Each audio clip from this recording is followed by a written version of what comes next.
Ibadah yang langsung kepada Allah adalah memasukkan rasa bahagia ke hati orang lain. Muslim belum tentu Islam, karena bisa jadi umat Islam tidak merepresentasikan nilai-nilai Islam itu sendiri. Karena Islam seperti gelas bening yang saat diisi kopi ia seolah-olah hitam dan saat diisi jeruk seolah kuning, padahal ia tetap bening. Kalau Nabi sabdakan bahwa bumi ini semuanya masjid, yang terpikir dalam benak saya bukan keberadaan Tuhan di bangunan kubah yang kita sebut masjid itu, tapi di mana saya melihat Tuhan dan menyebabkan saya bersujud padanya, di sanalah masjid. Jika kita ingin menjadi manusia yang mulia, maka tak ada cara lain kecuali menyandarkan diri kita dengan Al-Quran. Semakin mengaji, semakin kita paham semakin rendah tak terbatasnya medan makna Al-Quran dan semakin rendah pikiran kita, sehingga kita semakin hati. Bukan justru semakin sok.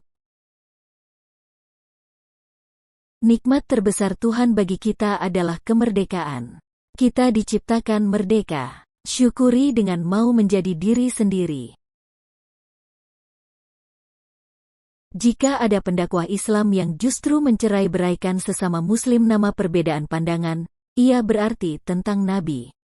Karena Nabi mempersatukan, tapi ia mencerai-beraikan. Matematika Allah bukan dihitung dari seberapa besar kita ke masjid, tapi seberapa besar kemauan kita. Kalau diperintah atau dilarang sesuatu yang tidak ada alasan rasionalnya, maka di sanalah kepatuhan kita diuji oleh Allah. Bagi saya, bentuk penistaan atas Tuhan adalah jika ada orang yang menghina orang miskin atau apapun ciptaannya. Sejatinya menghadap kemanapun, kita melihat kebesaran Allah yang membuat kita menyebut namanya. Bukan hanya di Ka'bah, tapi juga di gubuk-gubuk orang miskin, di rumah-rumah yatim, bahkan di lembaga pemasyarakatan. Dokter dan obat itu adalah perantara untuk membuka pintu kesembuhan yang diberikan oleh Allah SWT. Ibarat kata dalam satu taman, semua lay dan masih ada satu yang masih hidup. Ingin fokus kembangkan ke satu yang masih hidup, seterapi dan penilaian yang mati. Jangan sampai setelah berhijrah, ibadah kita menjadi lebih semangat, namun kita tidak menjadi murah senyum kepada orang lain.